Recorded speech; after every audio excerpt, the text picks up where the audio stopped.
and let you guys take it away. So thank you, Mark. Thank you, Tyler. And thank you, Nicholas.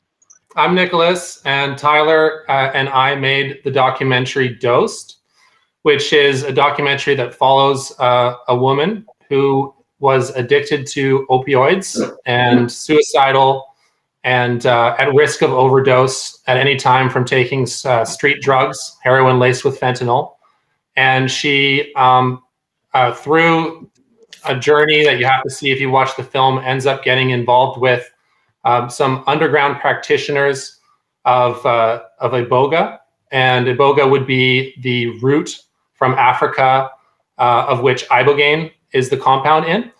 And so Mark here is the practitioner that primarily treated Adrienne in the film, and ended up, the result was that she's been free of addiction and really thriving for several years now.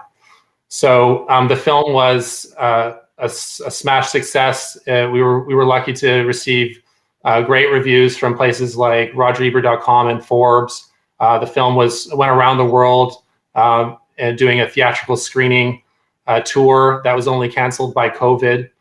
And it's just been an incredible journey to come to this place and see the impact that the film has made on spreading awareness about how this important psychedelic compound can get people free of addiction and from mental illness.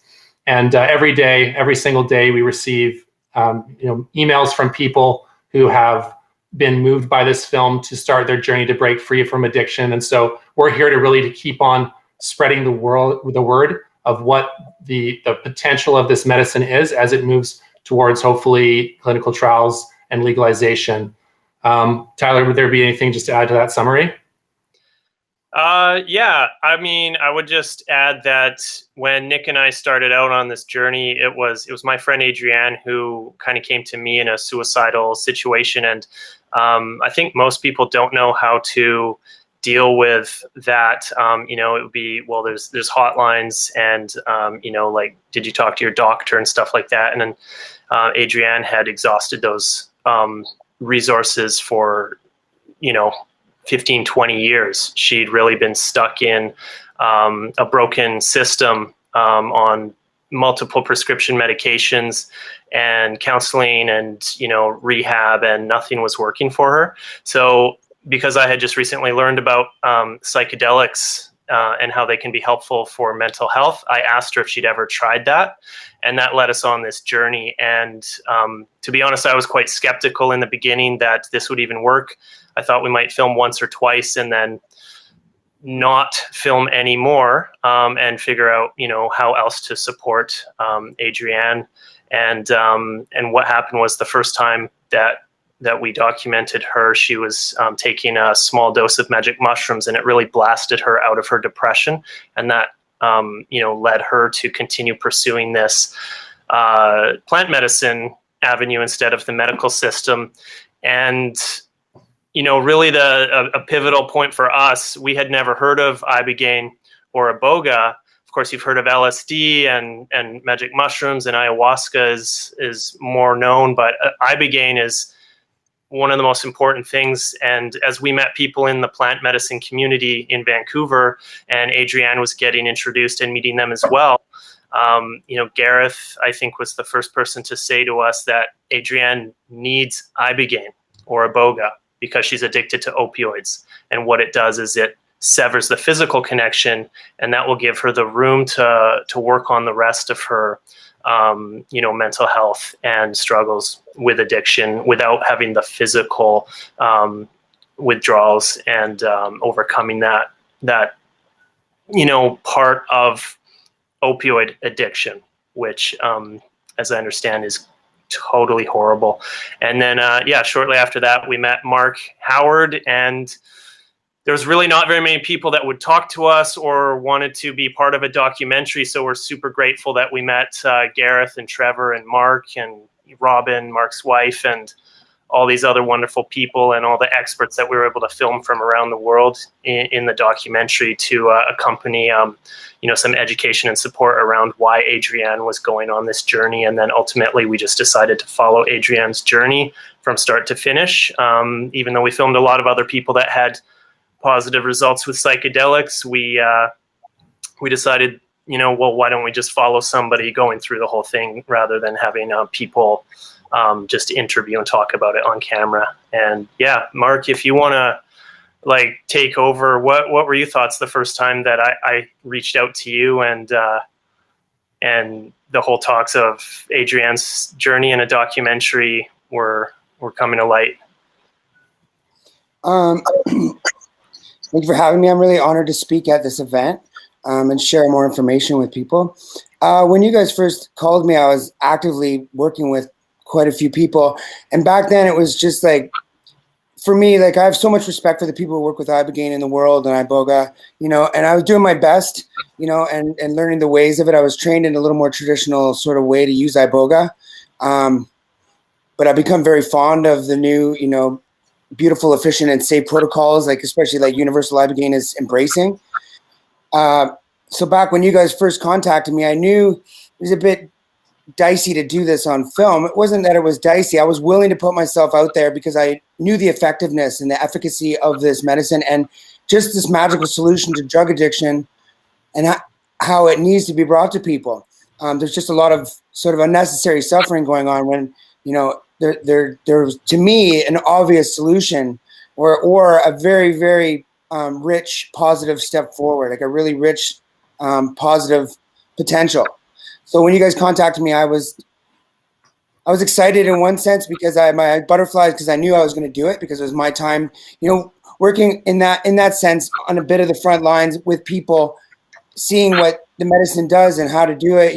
I always had a RN nurse with me constantly. We were, kind of following Gita protocols, and I was working with other people that were doing Ibogaine, but still loosely doing it in a traditional way. I knew that, it was going to reach out to a lot of people. So I was very excited to do it. On the other hand, I also knew that the risks and dangers. So as we've seen, we got through it again, like so many of the traditional method sort of flood dosing with Iboga, it ran into a world that was, different than I think maybe some people had in the beginning. It's all of a sudden there's fentanyl. And like Shane said in the interview a couple ago, it's 100 times more powerful. It's a game changer. It just changes everything. And I think that most people in this space are aware of that. So it needs to be, treated in a much different light. People need to be stabilized. They need to go to places. The lies need to be taken out of it. So when you guys contacted me, I knew it was going to be challenging, but I knew that it was our opportunity to show the world or show people that this solution is very possible and it can be done in a safe way, with medical supervision and in a way to for me, I was taught, you have to sort of, there's two worlds we live in a physical and a spiritual. So addressing the physical nature of these acute withdrawals is totally necessary. And, it's not the space of people out there just doing this. It's not the space for people doing it at home by themselves. It's not the space for anything. The space is for people to come into a medically supervised, ethically trusted situation where they have, proper GMP approved Ibogaine medicine and they have professionals that know how to take them from where they are to where they need to be. And again, open them up to a whole world of possible solutions, whether it be Ibogaine psychospiritual journeys or it's, psilocybin trips or even just any sort of therapy. Like with First Nations, they have their Indigenous study ways of doing this where they just use educational, traditional values taught to the children to help, steer things in a proper direction. So when you guys came to me, I was excited. I knew the challenges and, the rewards have paid off because it definitely created some positive movement. I invested in Universal Ibogaine because, I just finished another documentary, which was super difficult working with that level of trauma and addiction. I lost my nephew to fentanyl in December. So, I understand the need. I would love for them to be safe and effective. The protocols that these centers and Universal Ibogaine have, these are what people need to walk in. They know and they can trust that someone's going to be taken care of, and have a really good possibility of getting better. Definitely a lot more than what's going on. So very excited when you guys approached me, and I'm very excited where we are now today. And I'm very excited that that things like this Ibogaine conference, the molecular masterclass, are happening, because we can get, for me, I want a lot of money to get generated. I want people to prosper, and I want divisions of places and people to sort of get psychedelic medicines integrated into their medical systems and their therapeutic teachings, so that we can start, incorporating this all in our society into the fabric now, become like a new movement. And so the money is going to help. Like the more investments and the more properly structured and successful business models that happen now, to me, translates to the more people, that are going to get the help necessary. And especially I have 2 boys right now and another baby on the way. I don't, that's the reason why I changed to begin with. I don't want to see my kids, coming into a world where there's a whole lot of problems and not a lot of solutions.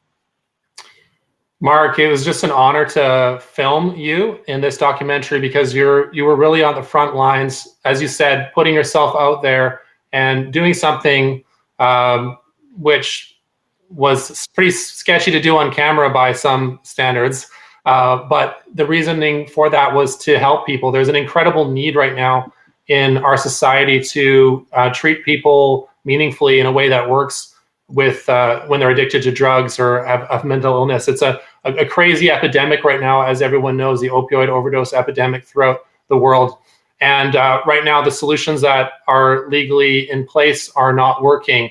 Treatment facilities have a very low efficacy. I've heard 5 or 10% for those, and they cost a lot of money. Whereas, if you take Iboga or Ibogaine, you are going to be rid of your physical dependence to an opioid, like 100% of the time, basically. Of course, you have choices to make after that.